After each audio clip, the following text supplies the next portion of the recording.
மின்னணு வர்த்தகத் துறையில் நுகர்வோர் உரிமைகள் மீறல் மற்றும் நியாயமற்ற வர்த்தக நடைமுறைகளில் ஈடுபட்டதற்காக பல நிறுவனங்களுக்கு எதிராக மத்திய நுகர்வோர் பாதுகாப்பு ஆணையம் நடவடிக்கை எடுத்துள்ளது.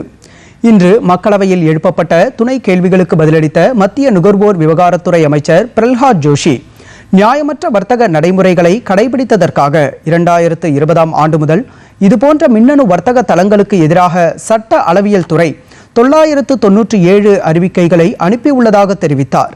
மத்திய நுகர்வோர் பாதுகாப்பு ஆணையத்தின் நடவடிக்கையை தொடர்ந்து பல மின்னணு வர்த்தக நிறுவனங்கள் தங்கள் குறைதீர்க்கும் வழிமுறைகளை வலுப்படுத்தியுள்ளதாகவும் அவர் கூறினார்.